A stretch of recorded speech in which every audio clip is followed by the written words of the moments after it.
네, 여러분 안녕하십니까, 박재용입니다. 보수의 시선에서 현안을 짚어보는 화요일의 더 락포럼을 시작하겠습니다. 자, 오늘도 조갑재 TV의 조갑재 대표님 함께하십니다. 어서 오십시오. 네, 안녕하세요. 네, 그리고 신지호 전 의원님 어서 오십시오. 네, 반갑습니다. 자, 국민의힘 지난 주말부터 전국 투어를 하고 있습니다.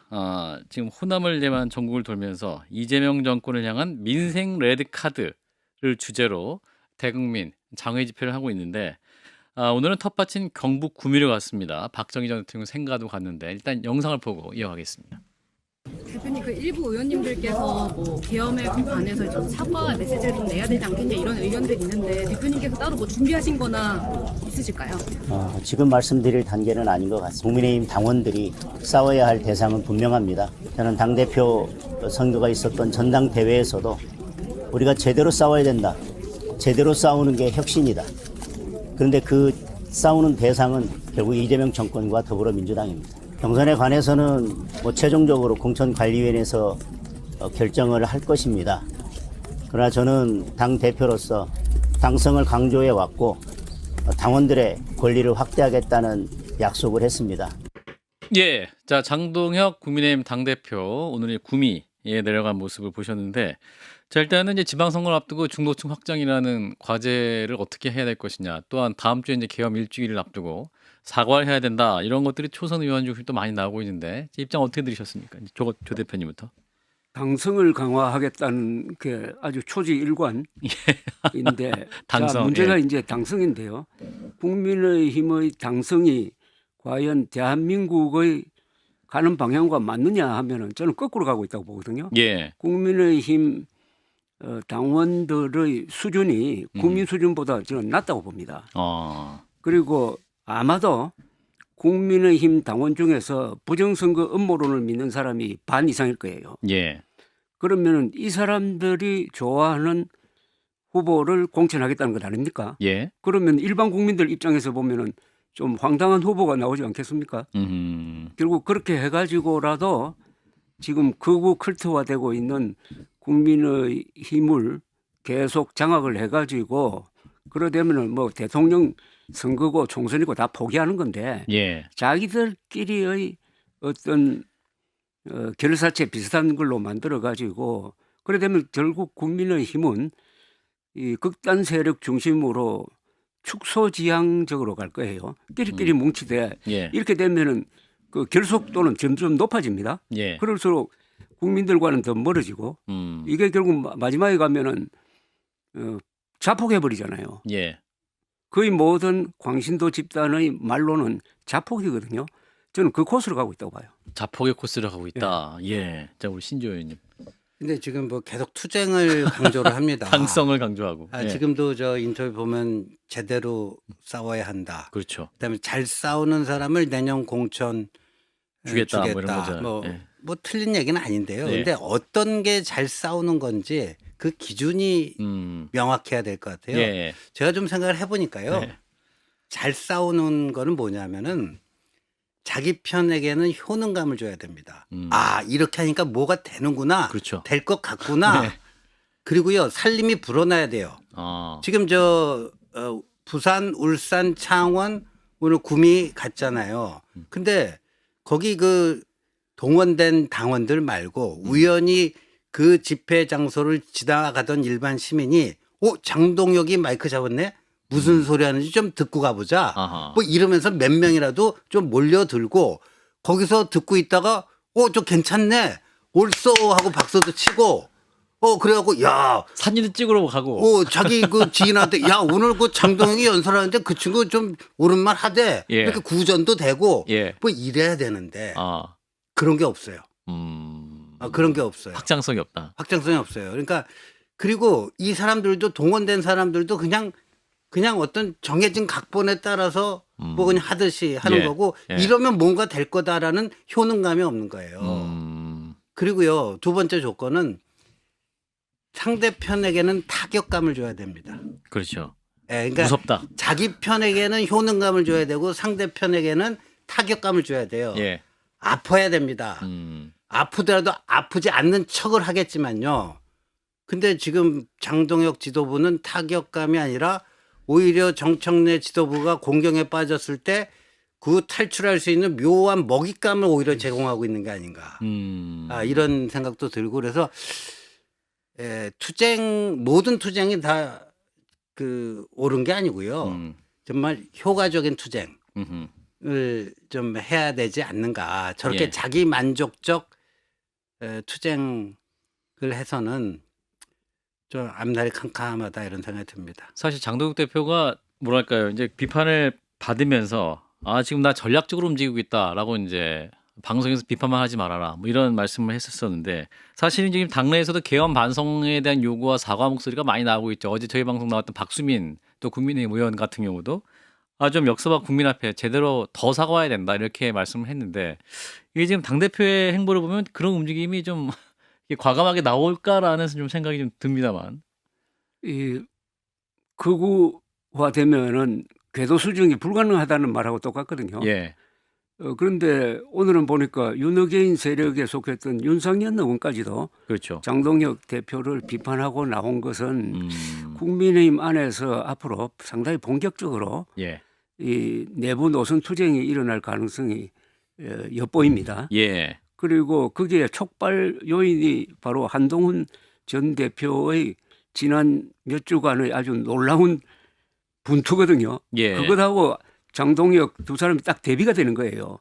효능감과 타격감에 있어서. 그렇죠. 거의 또 모든 보수 언론이 장동혁 대표의 노선을 지금 비판하고 오늘도 있거든요. 비판하고 있어요. 사설 등에서. 그러면은 의외로 빨리 예. 아마 국민의힘 안에서 이래서는 안 되겠다. 예. 이래서는 지방선거 지겠다 하는 이야기가 나올 것 같고 그 바로메타가 여론조사에서 국민의힘 지지율이 20% 밑으로 떨어지면은 예. 그렇게 되지 않을까. 어허. 그다음에 이제 하나의 기폭제가 12월 3일 계엄 1주년인데 다음 주입니다.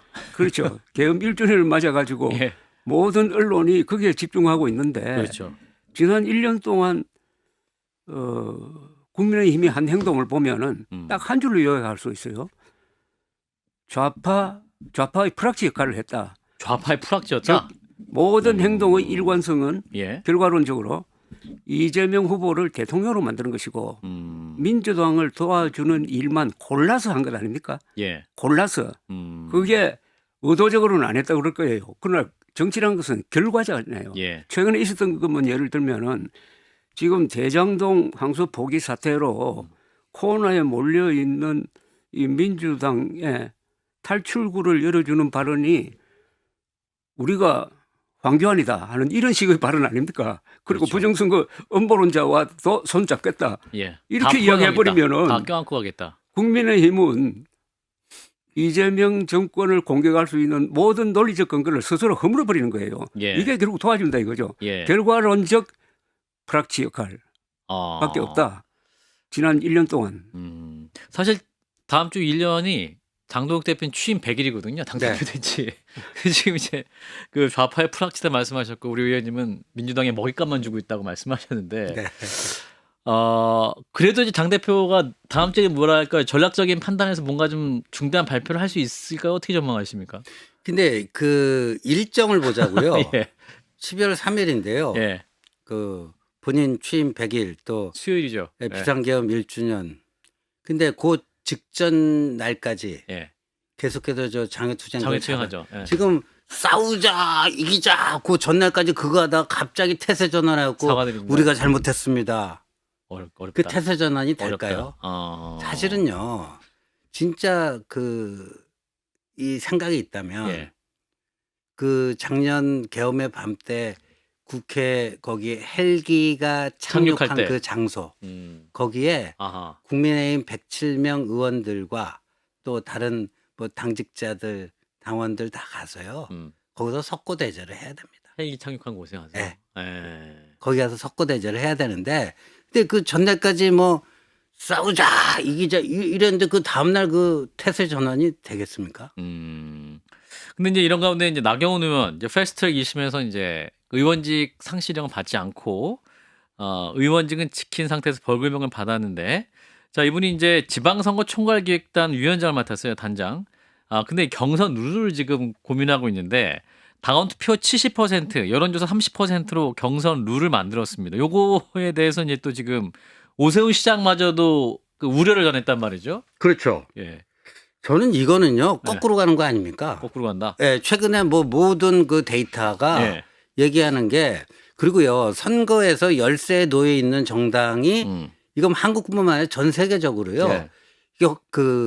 이 기존 멤버십을 과감하게 허물고요. 문호를 개방합니다. 국민들에게. 예. 예. 그래서 그 경선 자체를 흥행을 시켜요. 오픈 프라이머리 방식으로. 그렇죠. 일종의. 예. 뭐 몇 년 전에도 그 프랑스에서 대선 때 그 열세에 있던 당이 1 유로 1 보트 했어요. 기존의 당원 아니더라도 1 유로만 되면 이 당의 대선 후보 찍을 수 있는 표를 주겠다. 예. 뭐 이런 식으로 해갖고 확 문을 엽니다. 이건 그 거꾸로 가는 거잖아요. 그래서 제가 참 이런 얘기하기 뭐였는데 그 탕웨이 씨가 주연한 헤어질 결심. 헤어진 결심인데 네. 이거는 나경원 주연의 참패할 결심이에요. 참패할 것입니다. 네. 아니 이게 다들 정치 오래 하신 분이어서 어떤 길로 가면 이길 수 있다라는 그런 거 아실 텐데. 그러니까 당원을 50에서 지금 70으로 늘리겠다는 건데요. 조 대표님 어떻게 보십니까?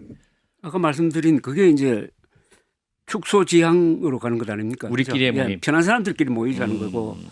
근데 그게 하나의 함정은 있을 것 같아.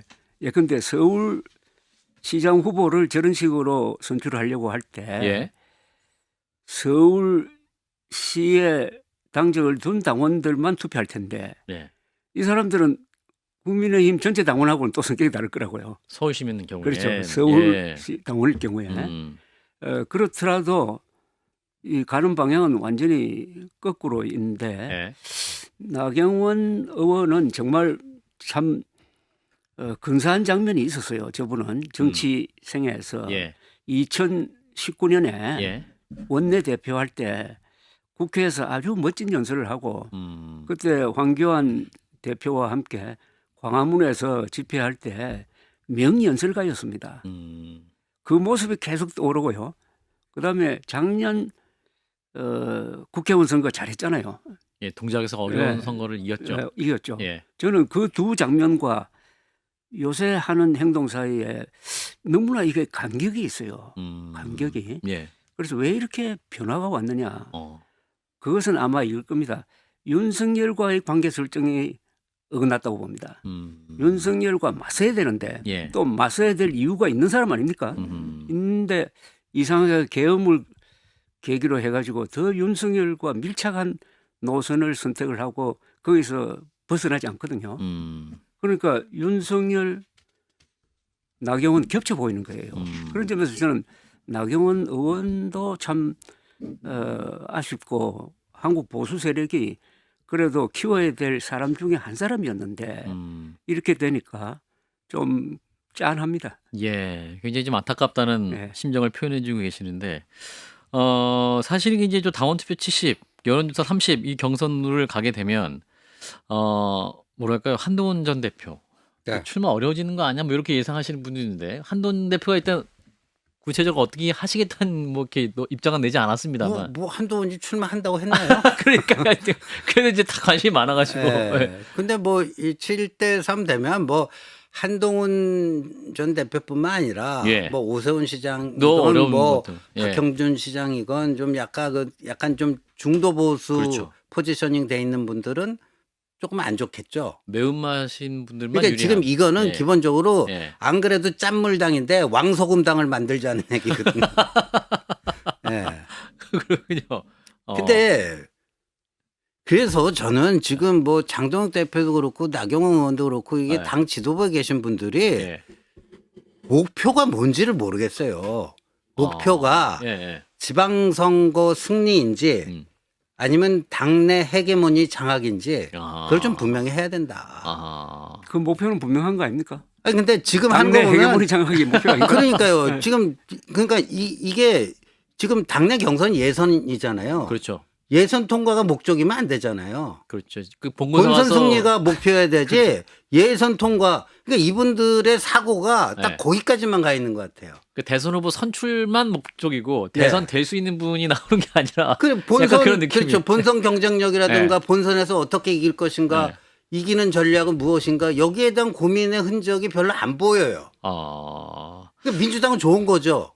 네. 그래서 먹잇감 주고 있다. 그리고 오히려 프락진 노릇을 하고 있다 이런 말씀을 주시는 건데 사실 그럼 장동혁 대표의 머릿속에는 그러면 이 지방선거의 승리가 굉장히 중요하다 이런 생각보다는 차기 대선 국면까지 본인의 당내 헤게모니를 좀 강화할 수 있는 그런 방향으로 좀 당의 구조를 좀 바꾸고 싶은 그런 마음이 있는 걸까요?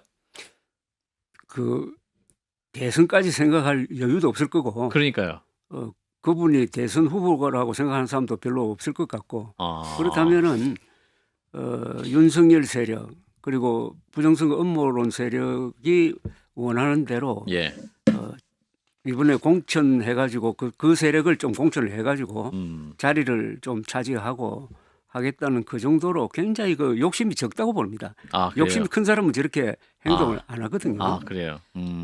그리고 지금 이 많은 바깥에서 논평가들이 하는 이야기 12월 3일을 계기로 해가지고 윤석열과 단절하라 하는 이 이야기도 굉장히 공허해요. 아니 말로 때우면 됩니까? 행동으로 옮겨야 될 거다 그렇죠. 아닙니까? 또 예. 그런 비슷한 유감 표명은 많이 했었어요, 했다고요. 사실은. 예. 그럼 행동으로 표현할 때 뭐 해라고 해요. 그거는 윤석열 계엄에 찬성했던 사람, 부정선거 음모론에 편성했던 사람은 최소한 책임 있는 자리에 있어서는 안 된다. 그런 당원들은 앞으로 출당시키겠다. 예. 그리고 이번 12월 3일 성명서에는 분명히 부정선거 음모론은 없었다. 앞으로 이런 이야기를 하는 사람은 징계하겠다.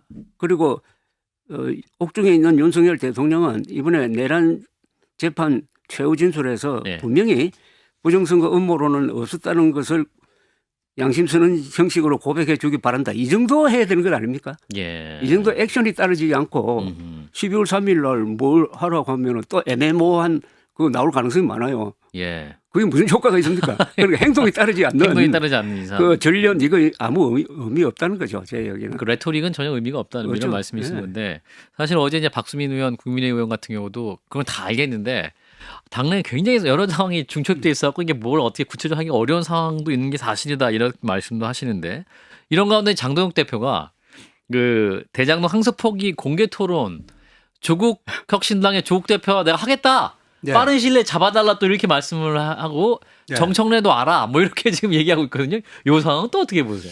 이 상황이 참 묘한데요. 예. 그 원래 이제 한동훈이 판을 깔았는데 엉뚱한 사람이 이제 토론을 하게 뭐 저는 그것도 좋다라고 봐요. 예, 예. 뭐 김경률 회계사가 본인의 페이스북에 그렇게 썼더라고요. 네. 브라질하고 아르헨티나 A매치도 재밌는데 부탄하고 아프가니스탄 A매치도 나름대로 재미는 있을 거다. 뭐 이렇게 썼는데 예. 근데 저기 정청래 대표가 꼭 껴야 된다 조건을 지금 걸었나요? 아니요. 올 수 있으면 언제든지 환영한다. 이 정도. 그 정청래 대표가 안 오더라도 둘은 할 수 있으면 조국 한다. 대표하고는 하겠다. 이 정도. 그럼 뭐 열심히 해서 좋은 성과 내길 바랍니다. 조 대표님은 그 우리나라는 예. 결투 문화가 없는 나라거든요. 예. 서양이나 미국에서는 결투가 있어가지고 기사도 예. 굉장히 유명한 결투가 있는데요. 예. 저 건국 시절에 예. 현직 대통령 알론 버라는 사람하고 그 미국의 연방 제도를 만든 그 알렉산더 해밀턴이죠. 예. 두 사람이 결투를 했습니다. 그래가지고 해밀턴이 죽었다고. 그런데 그때는 결투가 금지되어 있었는데 뉴저지주는 금지가 안 됐어요. 그래 예. 뉴저지로 배 타고 가가지고 결투를 했는데 예. 우리나라 결투 문화가 없다는 것은 뭐냐면은 예. 승부를 깔끔하게 하지 못하고 좀 남자의 미학도 없고 예. 지저분하게 한다는 건데 지저분하게. 이번에 한동훈 전 대표가 결투 신청을 한 건 아닙니까? 그렇죠. 한 사람도 찍은 것도 아니고 네 네 사람을 명. 찍었다. 그렇죠. 네 사람을 찍어가지고 박범계, 추미애, 던졌는데 아무도 조국. 응하는 사람이 없는 거예요. 예. 아무도. 그러면 진 거예요. 이거는. 이런 종류의 토론 제의를 거부했다면 진 겁니다. 그는. 만약 결투 신청을 진짜 결투입니다. 예. 결투 신청을 받아가지고 그걸 거부하고 어디 숨어버리면 그 사람 사회적으로 매장되거든요. 예. 이 좀 명예를 존중하는 나라에서는. 예. 그런데 이제 조국 씨가 가장 코너로 몰렸을 때 장동혁 대표가 말하자면은 구명밧줄을 던진 것 아닙니까? 내하고 하자 그러네요. 이래 돼가지고 사실상. 그런데 예. 그런데 아무리 잘해도 2부 리그 결승전이니까 흥행은 잘 되지 않을 것 같아요. 아, 성사 된다 하도. 예, 예. 예. 성사 가능성은 얼마나 보세요? 아, 이게 저 정도 얘기했으면 해야죠. 안 하면 둘 다 모양새 빠지는 그렇지, 거고요. 이제 우리 조 대표님이 정확히 말씀해 주셨는데 사실 조국 대표는요. 네. 한동훈 피하기 위해서 근데 좀 모양새 있게 빠져야 되잖아요. 그러니까 네. 장동혁을 딱 그냥 잡았는데. 그 하나의 방편으로 나도 곧 대표 될 사람이니까 내가 대표 대 대표를 하지 너는 뭐 대표도 아니고 공천 의원도 아니지 받을지 않냐? 이런 식으로 해갖고 그냥 그 피하기 위한 하나의 방편으로 장동혁을 거기다 집어넣은 건데 예. 그걸 꽉 물어버렸잖아요. 장동혁 대표가. 예. 예. 근데 지금 당내에서도 예. 아니 제1야당 대표가 왜 저 조그만 대기업 그 저기 CEO가 중소기업이랑 왜 중소기업 저 CEO하고 뭐 하냐 왜 저기 키워줄 일 있냐 이게 뭐 이거 뭐 해야 되는 거냐 뭐 당내에서 그런 체급이 안 소리가 나온다는 맞는다. 거죠. 그렇군요. 그래도 지금 상황은 그래도 안 할 수 없는 그런 상황은 분명하다. 근데요 어떤- 재밌는 건 저렇게 하고 이제 둘 다 예. 한동훈이 깔아놓은 판인데 한동훈을 밀어내게 한 거 아니에요. 그렇죠. 그러면 그 두 사람이 공통분모가 한동훈 밀어내기잖아요. 그렇죠. 그럼 밀어내지는가? 안 밀어내져요. 오히려 두 사람 해봐요. 예. 그러면 어떻게 되는지 아세요? 한동훈의 존재감이 더 저는 상승할 거라고 봐요. 어. 왜냐하면 둘이 토론하고 난 거기에 대한 그 뭐 후기. 평가. 한동훈이었다면 그거는 이렇게 했을 텐데. 너는 왜 그렇게 했니? 오히려 더 클로즈업 될 겁니다. 아, 네. 그렇겠네요. 네. 그럴 수도 있겠네요. 지금 장동혁 대표도 이제 판사 출신이기 때문에 또 법학자인 조국 대표와 좀 좋은 승부가 되지 않을까라는 예상도 있지만 한동훈 대표도 워낙 또 말씀을 잘 하고 이게 지식도 많고 하기 때문에 거기에도 미치지 못할 가능성도 좀 있어 보이긴 합니다. 그런데 장동혁 대표의 그 특징이 네. 말장난이더라고요. 말장난이에요. 그때 편리한 말을 하는데 아, 그래요? 이게 논리성이 전혀 없고 해가지고 아마 우리가 황교안이다 했을 때는 뭔가 번쩍하는 그 아이디어가 있었던 것 같아. 예. 영화 보면 그런 장면이 나와요. 예. 그 저 스파르타쿠스라는 영화가 있는데 거기 보면은 반란을 일으킨 스파르타쿠스를 그 노예들과 딱 잡았을 때 로마 장군이 나와가지고 여기 스파르타쿠스 누구냐 일어나라 하니까 노예 전체가 우리가 스파르타쿠스입니다 하고 아하. 일어서는 장면이 있어요. 예, 유명한 예, 장면인데 예. 거기서 나온 이 레토릭인데 아, 아마 그 이야기 했을 때는 우쭐했을 거예요. 아, 내가 잘했다. 말 잘했다고. 잘했다 이렇게. 예. 근데 그걸로 자폭해버린 것 아닙니까?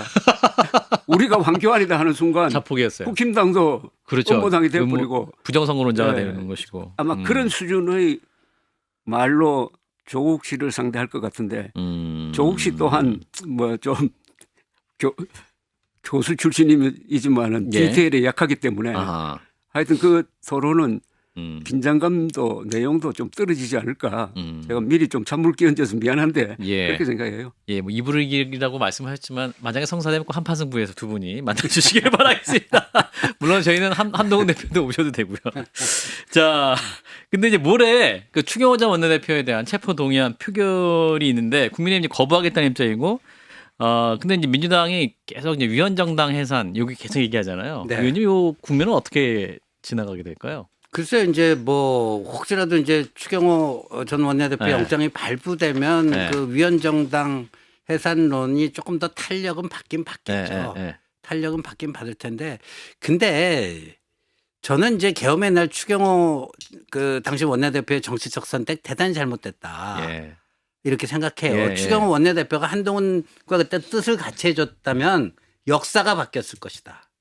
역사가 바뀌었을 것이다. 전 그렇게 봐요.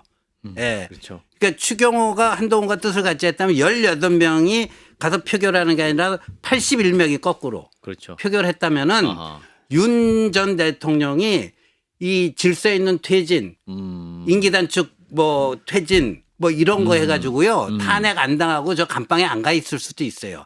그리고 조기 대선이 열리더라도 이 당이 그래도 계엄을 여당인데 슬기롭게 관리하고 국가적인 불행을 막은 당으로서 재집권했을 가능성도 대단히 높다. 그 공간이 있었을 것 같아요. 이제 저는 예, 있었다고 맞아요. 봐요. 근데 그 며칠에. 추경호 예. 원내대표 그래서 지금도 원망스러워요. 저는 정치적으로 참 여러 가지로 좀 부족한 사람이구나. 정치적 상상력, 결단력 이런 것이 떨어지는 사람이구나. 예. 그런데 그런 정치적인 능력과 법적으로 구속될 사안인가는 별개의 사안이에요. 저는 이게 뭐 구속될 사안은 아니라고 봅니다. 아, 그렇군요. 조 대표님 어떻게 보십니까?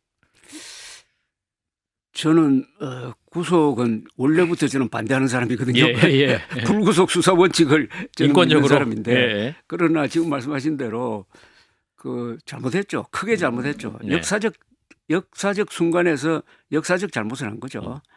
아까 말씀드린 재기의 찬스가 아주 한 일주일 정도 있었는데 맞아요. 그리고 18일 날 한동훈 12월 18일입니다. 한동훈 전 대표를 추방함으로써 돌아갈 수 없는 다리를 건너가지고 그동안에 한 5개 단계를 거치면서 지금까지 내려왔거든요. 예. 한 번도 반전하는 결정이 없었습니다. 한 번 내려가니까 이렇게 오래 가더라고요. 예. 그 내려가는 단초를 만드는데 추경호 당시 원내대표가 굉장히 중요한 역할을 한 점에 대해서는 그건 정치적 책임을 지는 게 맞죠. 다음 뭐 선거에서 국민들이 심판하든지 하는 게 옳다고 보는데 다만 요 한 계엄 12월 3일을 앞두고 한 열흘 정도 남아 요 기간에 굉장히 민심의 변화가 좀 감지돼요. 그건 예. 뭐냐면은 이 재판입니다. 아하.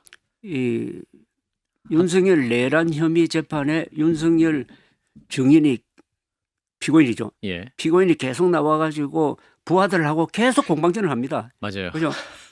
여인형 뭐 곽종건 그걸 지켜본 사람이 어떻게 인간이 이렇게 망가질 수 있느냐. 이게 여론에 큰 영향을 주고 있습니다. 지금. 홍장원 전 차장과의 대화도 정말 좀 심각했고요. 사실은. 그렇죠. 아니 예. 저 명장면이 그거 아닙니까? 그 저 가만히 있던 홍장원 증인이 피고인 딱 부르잖아요. 맞아요. 윤석열 전 대통령에서 피고인 부하들에게 책임 전가하시는 겁니까? 이렇게 딱 묻잖아요. 그러니까 그게 아니고 이러잖아요. 예. 그건 잊을 수 없는 장면이에요. 맞아요. 그것뿐만 아니라 이렇게 또 이상하게 그 뭐 발언 제한이 없으니까 지리한 이야기를 비논리적인 이야기를 하는데 그걸 다 국민들이 지켜보고 있습니다. 예. 이게 굉장히 불리한 여론. 불리한 여론이라는 것은 국힘당에 불리하고 예. 민주당 이재명 정부에 유리한 어떻게 저런 윤석열을 의개인하자는 사람들이 국힘당에 있느냐.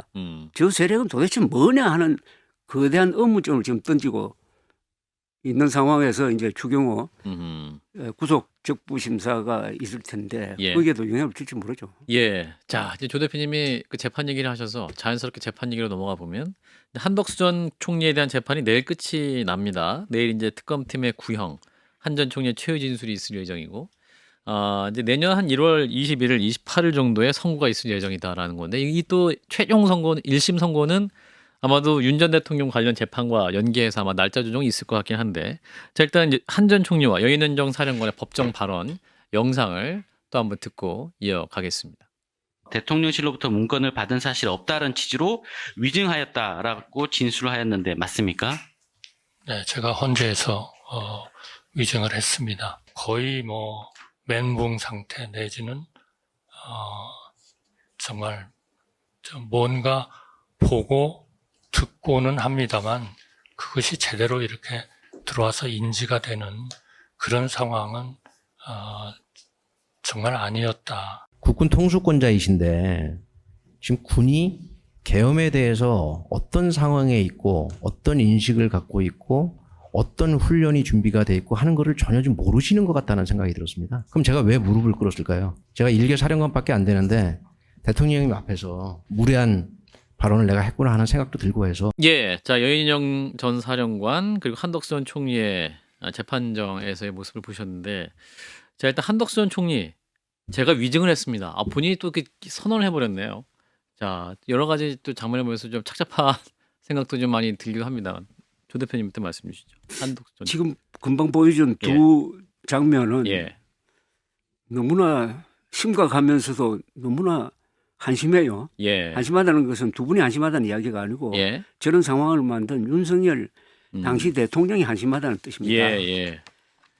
그러니까 군대 안 간, 내가 군대 안 간이라는 말을 붙이는 이유가 있습니다. 군대 안 간 국군 통수권자가 군대를 움직인다는 게 얼마나 엄중한 사안인지 모르고 병정놀이 하듯이 한 결과가 저 자리에 한덕수, 여인영이라는 가만히 있었으면은 다 이게 바른 사람들이거든요. 두 분 다 기본적으로. 예. 그리고 모범생 아닙니까? 예. 이런 사람들이 아주 나라를 위해서 좋은 일을 할 수 있고 여생도 느긋하게 보낼 분을 저 자리에 지금 앉혀놨잖아요. 예. 이 모든 책임은 윤석열 한 사람 져야 되고 그 윤석열 전 대통령이 그렇게 하도록 만든 사람 중에 중요 인물이 김건희 씨 아니겠어요? 예. 이게 이 사안의 본질입니다. 아하. 그러나 제가 한덕수 전 총리의 그 행태를 지켜보면서 한덕수 전 총리에 대한 두 가지 이미지가 있어요. 하나는 모범적인 공무원, 가장 한국에서 성공적인 관료. 또 하나는 식민지 관료형이다. 영혼이 없는 식민지 관료형이다. 예. 대통령이 시키면은 안 된다고 해야 될 텐데 안 된다고 제대로 하지 않았다. 이번에도 마찬가지고 의과대학 정원 2,000명 늘리게 할 때도 이건 안 된다고 했어야 될 텐데 예. 그렇게 하지 않았다는 그 생각이 또 겹치고요. 여인영 전 사령관도 마찬가지입니다. 무릎 꿇고 할 게 아니죠. 그런 자리에서는.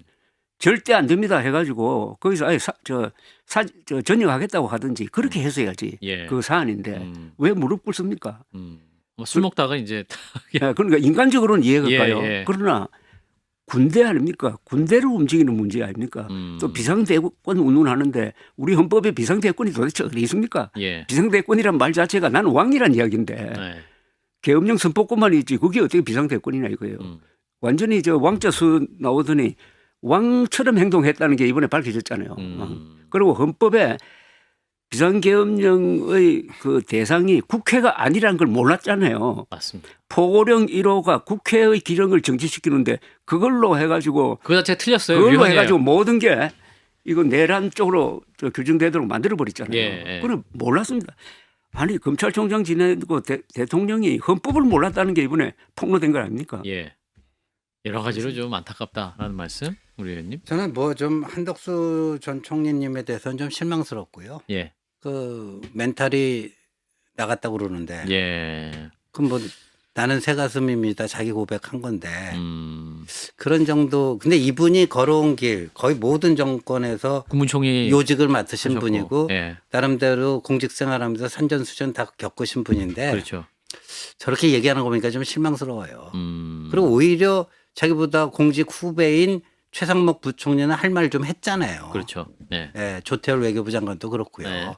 근데 공직 선배로서 내가 뭐 멘탈이 나가갖고 뭐 기억도 안 납니다. 이거는 좀 솔직히 비겁해 보입니다. 물론 이제 구형을 앞두고 이제 형량을 현실적으로 생각할 수밖에 없는 처지는 이해는 가나 좀 떳떳한 모습은 아니다. 이런 거고 여인영 방첩사령관은요 뭐 무릎을 꿇었다는데 그냥 저 과거에 트루만 대통령하고 메가더 사령관하고 어떻게 만났는지 그 한번 좀 참고해 봤으면 좋겠어요. 그렇게 막 무릎 꿇고 뭐 할 일이 아닙니다. 그런데 한덕수 국무총리가 내일 최후 진술입니다. 예, 그렇죠. 최후 진술을 참 잘해야 될 거라고 생각합니다. 예. 이런 기회는 일생일 대 아마 처음일 겁니다. 그렇죠. 마지막일 겁니다. 그리고 마지막이겠죠. 이런 네. 이야기를 할 수 있는 자리에서 제발 역사 앞에서 진실되게 이야기를 해주길 바라고 그리고 이걸 윤석열 대통령이 했어야 되는데 본인이 안 하니까 한덕수 국무총리도 선거 관리에 책임 있는 분이니까 부정선거는 없었다. 여기에 속으면 안 된다는 이야기를 해야 됩니다. 이거는. 예. 그렇게 해야 지금 속고 있는 국민 중에 한 30%가 속고 있다는데 보수의 한 50%. 이 사람들에게 그게 아니라는 어떤 확실한 논거를 하나 만들어 달라는 거죠. 예. 그건 의무 아닙니까? 아니 자기가 관리한 공정한 선거를 대통령이 부정선거였다. 그래서 군대까지 동원해가지고 선거관리위원회에 집어넣었는데 예. 거기에 대해서 한마디 해야 되는 것 아닙니까? 공직자의 의무 아닙니까? 예. 그리고 이건 국민 교육용으로 지금 저 부정선거 음모론에 제일 많이 넘어간 사람이요. 20대하고 70대입니다.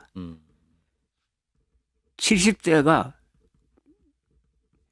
한덕수 국무총리도 70대인데 70대에 있는 사람 70대가 젊은이들을 타락시켜가지고 광신도로 만들고 있잖아요. 20대 70대가 부정선거 음모론에 넘어갔다.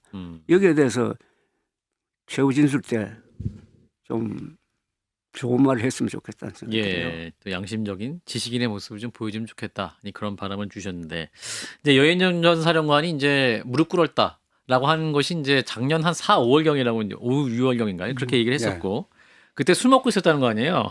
그러니까 이분이 정말 술을 많이 먹었구나. 윤 전 대통령이.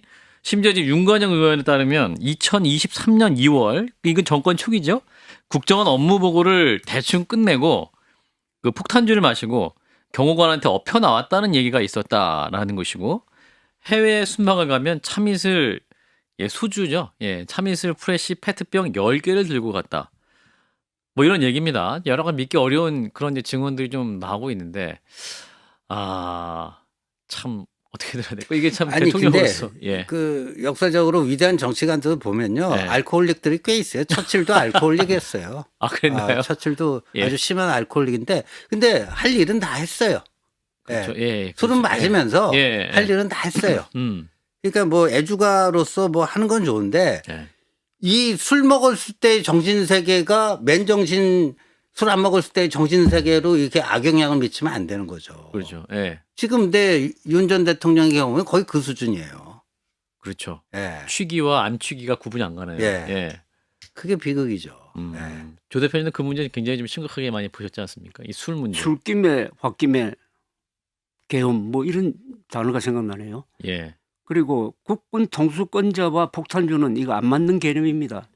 국군 통수권자는 어떤 경우에도 폭탄주 안 마셔야 됩니다.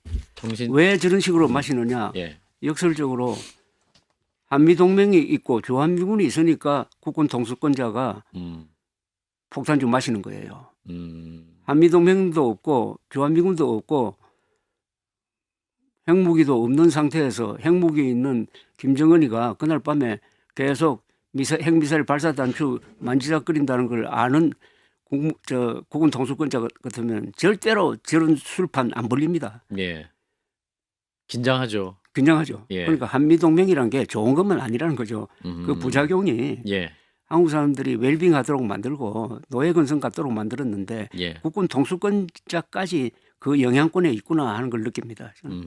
자, 여러 장면에서 이제 우리 국민들이 많은 충격을 받으실 것 같은데 또 이 와중에 또 주목을 끄는 분들이 있습니다. 바로 변호인단이에요.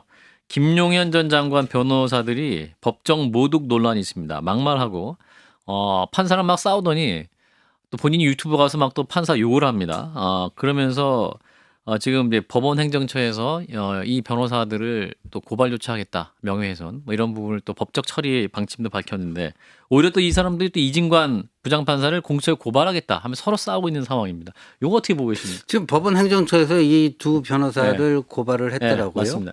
근데 이 두 변호사가 정광훈 씨가 붙여준 사람들 아니에요? 그런가요? 정광훈 씨가 김용현 전 장관에게 붙여준 변호사를 알고 있어요. 예.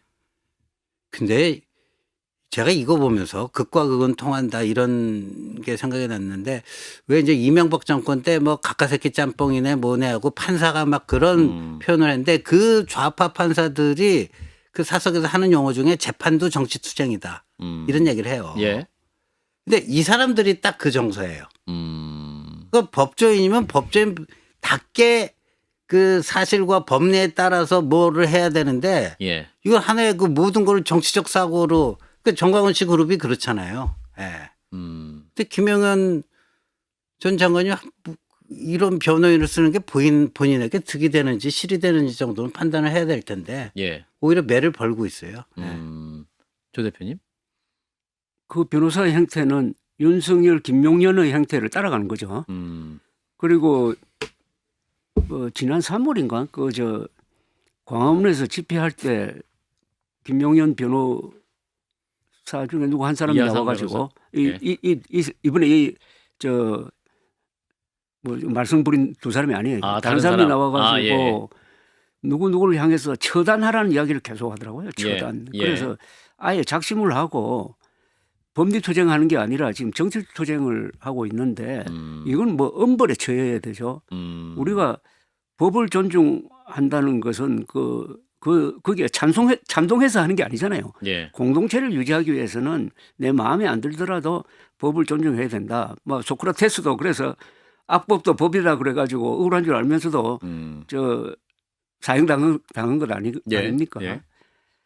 그런 이야기를 요 사람들한테만 하는 게 아니라 민주당에도 해야죠. 민주당에서 지금 조희대 대법원장 그다음에 사법부를 몰아붙이는 그 장면과 이번 변호사의 하는 장면은 좀 비슷하지 않습니까? 법관을 예. 무시하는 면에서. 근데 이제 이 이하상 변호사라는 사람은 또 좀 그 재판이 시작할 때 핸드폰 벨소리가 울려자 이 노래가 좋으니까 봐달라 뭐 이렇게 하면서 한번 들어봐라 하면서 또 벨소리 막 들려주기도 하고 특검을 향해서는 조은석 시다발이다. 조은석이 특검이죠. 예, 막 뭐 이런 좀 막말을 좀 하고 있는 상황인데 이분들 변호사 계속 할 수 있을 것이냐? 아니 그 변호업이 좀 자정 능력을 발휘해서 이런 사람들은 좀 우리 국민들이 좀 안 보게끔 뭐 좀 변협 차원의 조치를 변협 차원에서 징계를 자체 좀 그 징계 조치 해야 되는 거 아닌가. 예, 이분들은 정상적인 변호사라고 볼 수가 없어요. 예. 자, 이런 건데 민주당이 이제 내란 전담 재판부 얘기를 하고 있습니다. 아까 이제 조 대표님도 이제 민주당이 사법부에 대한 태도도 비판받아야 된다 이런 말씀하시는데 내란 전담 재판부 사실은 이제 사면권도 제한하겠다라고 하는데 아마도 2심부터 이제 내란 전담 재판부 구성하면 위헌 논란 피할 수 있다라는 판단도 있는 것으로 보이긴 합니다만 사실 또 민주당 안에서도 이거 자체에 부적절함에 대한 목소리도 있었고 대통령실도 뭔가 이 부분에 대해서는 강한 의지는 없어 보였었는데 민주당 내에서 좀 굉장히 강한 소리가 나오는 것 같아요, 조 대표님. 저는 내란 전담 재판부가 왜 필요한지를 모르겠어요. 이것만 내란 전담 재판부에 아주 그러면은 친여 성향만 모으겠다는 그런 의도인지 예. 아무리 내란 전담 재판부라도 거기 들어가 재판할 사람은 법관 아닙니까, 그죠? 예, 예. 법관이 내란 전담이 아니라고 해서 그러면은 내란 사건에 대해서 다른 판단을 할 수가 있습니까? 아마 다른 재판 하지 말고 이 하나만 그러면 집중해서만 하고. 집중하라는 뜻이면 이해가 가겠는데 지금 구속영장이 계속 기각되니까 예. 거기에 대한 불만으로 이런 걸 만들었다고 그런다면은 이거는 정말 실력도 없어요. 우선 실력도 없을 것이고 거기서 나오는 판결에 대해서 국민들이 불신하도록 만들잖아요. 예, 예. 이 중대한 사건에 대해서 공정성이 가장 중요한데 그래서 이걸 지금이라도 중단하는 게 좋지 않을까 하는 생각이 드네요. 예. 근데 이제 추미애 뭐 전현희 김영민 이런 그렇죠. 일종의 이제 법사위, 민주당 그 법사위 탈레반들이 그 한 거는 본인들 뭐 지방선거 생각도 있고 그 강성 지지층에 자기 어필하려고 그런 정치적 목적으로 했는데 예. 김병기 원내대표가 올라탔잖아요. 예. 근데 김병기 원내대표가 왜 올라탔을까? 이게 제 뇌피셜이에요. 예. 진짜 내란 전담 재판부를 하려고 하는 건지 아니면요. 제가 제 뇌피셜로는요. 예. 추경호 의원 영장실질심사하는 판사에게 영향을 미치려고 하는 게 아닌가. 아하. 압박을 좀 하려고. 그런 거죠. 만약에 예. 추경호 구속영장이 기각이 되면 예. 이 내란 전담 재판부는 민주당의 당론이 될 겁니다. 아. 그러니까 원래 판사는 우리 헌법에 나온 것처럼 헌법과 법률에 따라 양심에 양심에 의거하여 독립하여 심판한다는데 이런 정무적 고민을 하게끔 만드는 거예요. 그러니까 추경호 영장이 발부되면은 이게 좀 약해질 거예요. 내란 전담 재판부. 그러니까 그 압박용으로 김병기 원내대표가 이거 한 거 아닌가 저는 좀 그렇게 봐요. 그렇군요. 그래서 향후에 앞으로 이제 추경호 전 원내대표 표결 이후에 영장 이거 인용되는지 기각되는지 그 부분을 좀 봐야 될 것이다라는 말씀까지 듣겠습니다. 네, 자 오늘 화요일의 라커룸은 오늘 여기까지 하겠습니다. 두 분 고맙습니다. 네.